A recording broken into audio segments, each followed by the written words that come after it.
Praise the Lord. கர்த்தரோட நாம மகிமைப்படுவதாக. இன்றைக்கு நாம் பார்க்க போகிறது கனவுகளை குறித்து. இன்னைக்கு எல்லாருமே ஒரு கேள்வி என்னன்னா, கர்த்தர் என்கிட்ட பேச மாட்டேங்கிறாரு, கர்த்தர் ஏன் என் சத்தத்துக்கு செவி சாய்க்க மாட்டேங்கிறாரு, நான் இவ்வளோ பாதிக்கப்பட்டிருக்கிறேன்னு, நான் இப்படிப்பட்ட வியாதியில் நான் இருக்கிறேன்னே, நான் படுத்த படியோடு இருக்கிறேன்னே, ஏன் கர்த்தர் எனக்கு பதில் தரல? ஆனால் வேதம் என்ன சொல்லுது பாருங்க. யோபு 33:14 வரைக்கும் நீங்க பார்த்தீங்கன்னாக்கா, கர்த்தர் தினமும் நம்மோடு பேசி கொண்டிருக்கிறாராம். ராத்திரியில ஆழ்ந்த நித்திரையை கொடுத்து அவர் சொப்பனத்துல நம்மோடு பேசுறாராம். ஆனா இன்னைக்கு கர்த்தர் பேசுறது இல்ல, என்கிட்ட பேச மாட்டேங்கிறாரு, நான் இவ்வளோ ஜெபிக்கிறேன், ஆனா என்னை சுத்தி மந்திரங்களும் சைவனங்களும் எல்லாம் பலிக்குது, எனக்கு ஏதாவது கனவு வந்தா போதும், என் வாழ்க்கை எல்லாமே ஒரு நெகட்டிவாக போயிடுது, என் வாழ்க்கை ஃபுல்லாகவே போராட்டமாகி போயிடுது, நான் ஏதாவது ஒரு கனவை பார்த்தா நான் வியாதிப்பட்டுறேன், எதுக்காக எனக்கு இவ்வளோ பெரிய கஷ்டம் அப்படின்னு எல்லாருக்கும் ஒரு கேள்வி. அதனால தாங்க ஒவ்வொருத்தருக்கும் ஒரு ஒரு கனவு வரும். அந்த கனவுங்களுக்குள்ள ஆண்டவர் என்னெல்லாம் வச்சிருக்கிறாரு.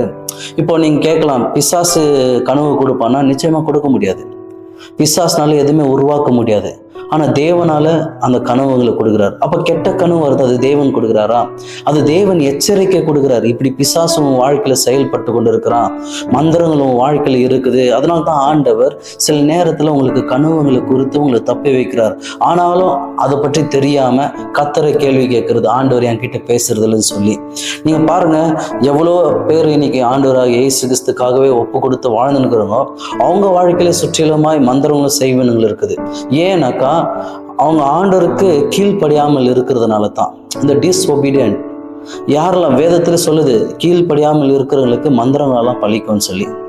அப்போ சில கனவுகளை நம்ம பார்க்க போறோம். அந்த ஒவ்வொரு கனவுங்களுக்கு என்ன அர்த்தம், ஒருவேளை இந்த கனவுங்களை அவங்க வாழ்க்கையில வந்து இருந்துச்சுனாக்கா, லாஸ்ட்ல என் நம்பர் போடுறேன் டிஸ்பிளேல, நீங்க அந்த நம்பருக்கு எனக்கு ஒரு வாட்ஸ்அப்ல மெசேஜ் அனுப்புங்க, உங்களுக்கு நான் சொல்யூஷன் கொடுக்குறேன்.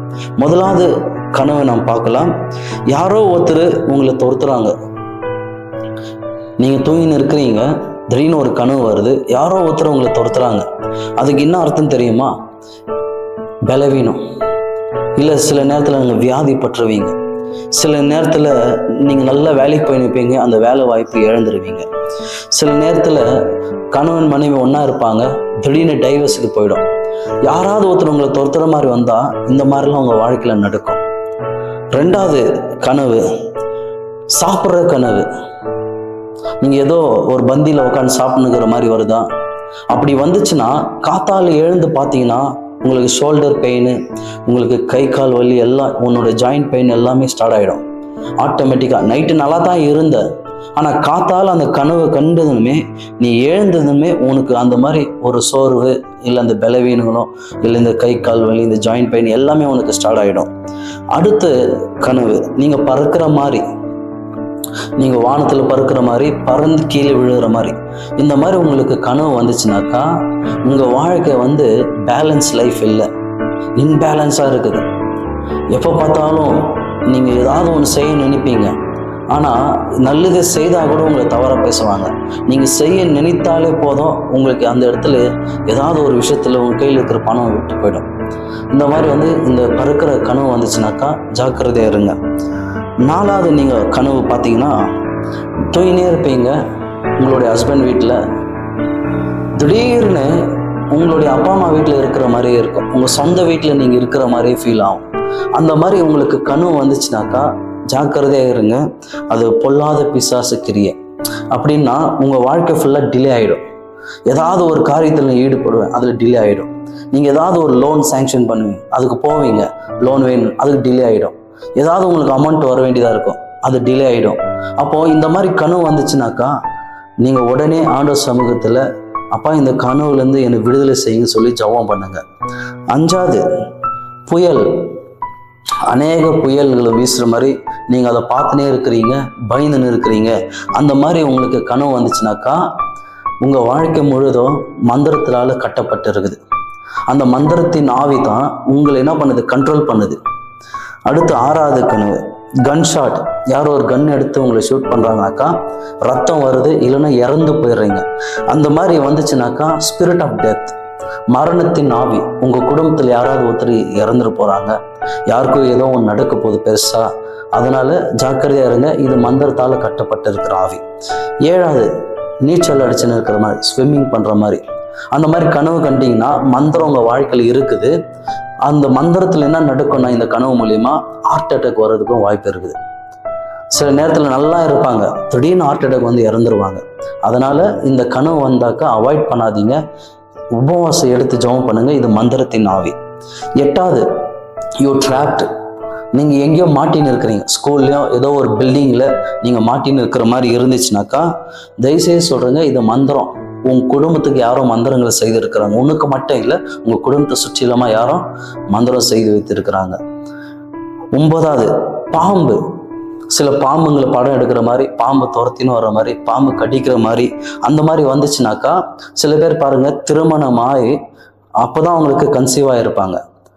அப்போ திடீர்னு இந்த கனவு, இந்த பாம்பு துரத்துற மாதிரி, பாம்பு வந்து படம் எடுக்கிற மாதிரி கனவு வந்துச்சுன்னா, காத்தால் எழுந்ததுமே அது அபார்ட் ஆகிடும். ஏன்னா அது ரொம்ப பொல்லாத ஆவி, அது மந்திரத்தின் ஆவி.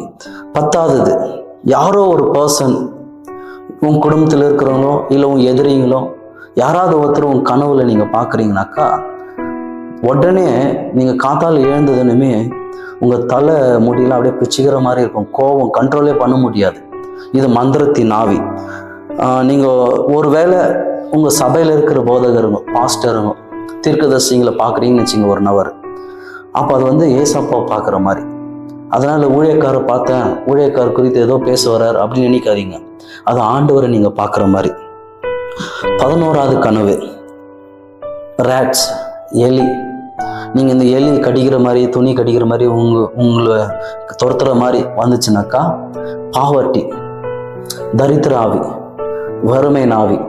பணம் எவ்வளோ நீ சம்பாதிச்சாலும் உன் வீட்டுக்குள்ள தங்காது. அது வந்து மந்திரத்தின் ஆவி. ஆண்டவர் இந்த மந்திரத்தின் ஆவி இந்த சொப்பனங்கள் மூலியமா நம்மளுக்கு வெளிப்படுத்துறார். 12வது, சில ஏதோ ஒரு நிழல் நீங்க பாக்குறீங்க. நீங்க கனவுங்களை மட்டும் இல்லை, நிஜ வாழ்க்கையில நீங்க ஜெபம் பண்ணும்போது யாரோ பக்கத்துல நிழல் அப்படியே நிக்கிற மாதிரி, உங்களுக்கு முன்னே யாரோ ஓடுற மாதிரி, அந்த மாதிரி இருந்துச்சுன்னு வச்சுங்க, மெய்யாகவே சொல்றேன், அது மந்திரத்தின் ஆவி. அந்த நிழல் உங்களை துரத்தின்னு வர மாதிரியே இருக்கும். எங்க போனாலும் யாரும் உங்க கூட இருக்கிற மாதிரியே இருக்கும். தனியா ரூமுக்குள்ள இருந்தீங்கன்னா யாரும் உங்ககிட்ட இருக்கிற மாதிரி இருக்கும். ரூமுக்கு விட்டு வெளியே எப்போ போகலாம், யாராவது ஒருத்தர் வருவாங்களா வீட்டுக்குள்ள, அந்த எண்ணங்களை வரும். அது என்ன ஸ்பிரிட்னா, அது விச் கிராஃப்ட், அது மந்திரத்தின் ஆவி. உனக்கு பயங்கரமா செய்து வைத்திருக்கிறாங்க, மந்திரத்தின் ஆவி. 13வது கடைசி, யாரோ ஒருத்தர் உங்க காதுகிட்ட பேசுற மாதிரியே இருக்கும். ஏதோ மிச்சான சத்தம் கேட்கும், யாரோ பேசுற மாதிரியே இருக்கும், திரும்பி பார்க்குவேன். ஏன்னா இது சத்தம் வந்துனே இருக்குது கண்டினியூா. நீங்க கனவுங்களை மட்டுமே இல்லை, ரியலாவே சில பேருக்கு இது நடந்திருக்குது. என்கிட்டே சபையில் வரும்போது ஒரு பெரியவர், அவங்க மிஸ்ஸஸ் வந்து கூப்பிட்டு வந்தாங்க, அவங்க ஒய்ஃப் கூப்பிட்டு வந்தாங்க. என்னன்னு கேட்டாக்கா, இவருக்கு காதல் யாரோ பேசினே இருக்கிறாங்க. ஜெபம் பண்ணும்போது தான் தெரியுது அது மந்திரத்தின் ஆவி. அந்த மந்திரத்தின் ஆவியை அந்த நபரை விடுதலை செய்தார். அப்போ இந்த ஒவ்வொரு கனவுகளையும் ஆண்டவர் மந்திரத்தின் ஆவிங்களை எப்படி அடங்கி இருக்குது, அது நம்ம வாழ்க்கையில் எப்படி செயல்படுறதுன்னு வெளிப்படுத்துறாரு. ஒருவேளை உங்களுக்கு இந்த மாதிரி கனவுகள் வருதா, இந்த மாதிரி கனவுகளை வந்தால் உனக்கு இதெல்லாம் நடக்குதா, இந்த சயின்ஸ், இந்த அடையாளம் உங்களுக்கு நடந்து இருந்துச்சுன்னா, ஸ்க்ரீனில் என் நம்பர் வரும், என் நம்பருக்கு வாட்ஸ்அப்பில் மெசேஜ் அனுப்புங்க. உங்களுக்கு நான் சொல்யூஷன் கொடுக்குறேன். இந்த மந்திரத்திலையும் செய்வனிலிருந்தும் எப்படி நீங்கள் விடுதலை ஆகிறது, அந்த